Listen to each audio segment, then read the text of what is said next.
The Sleeping Giant in Arctic Permafrost, presented by Science at NASA. Flying low and slow above the pristine terrain of Alaska's North Slope, research scientist Charles Miller of NASA's Jet Propulsion Laboratory surveys the white expanse of tundra and permafrost below.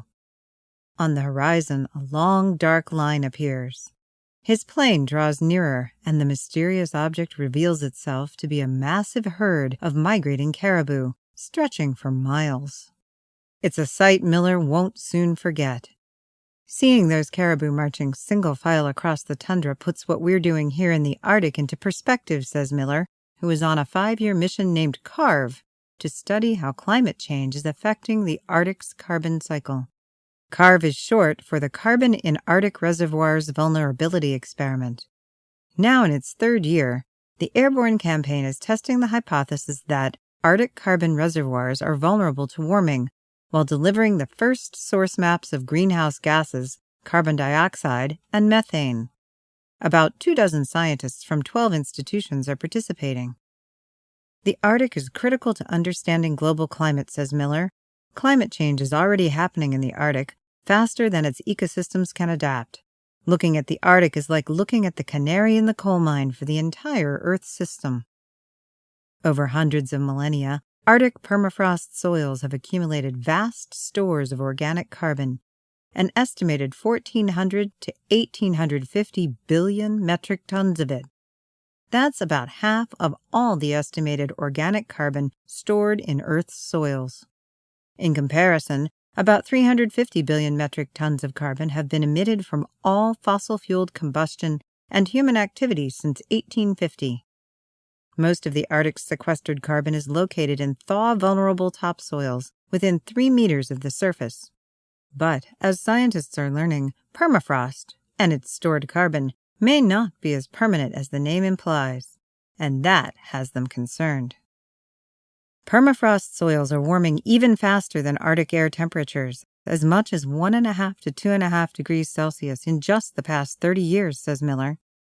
As heat from Earth's surface penetrates into permafrost, it stimulates soil processes that mobilize these organic carbon reservoirs and release them into the atmosphere as carbon dioxide and methane, upsetting the Arctic's carbon balance and greatly exacerbating global warming.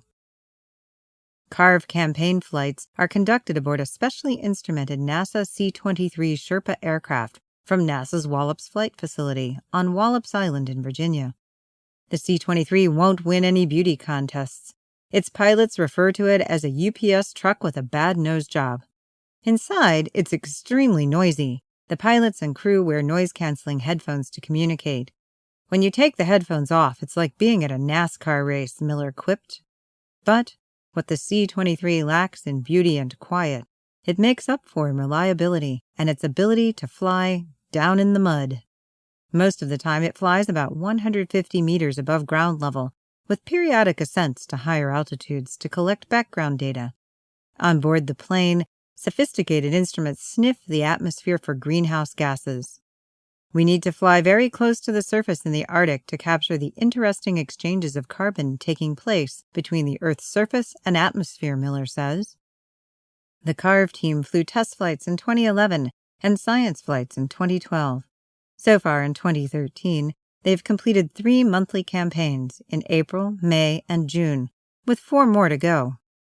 From a base in Fairbanks, Alaska, the C-23 flies up to 8 hours a day to sites on Alaska's North Slope, interior, and Yukon River Valley over tundra, permafrost, boreal forests, peatlands, and wetlands.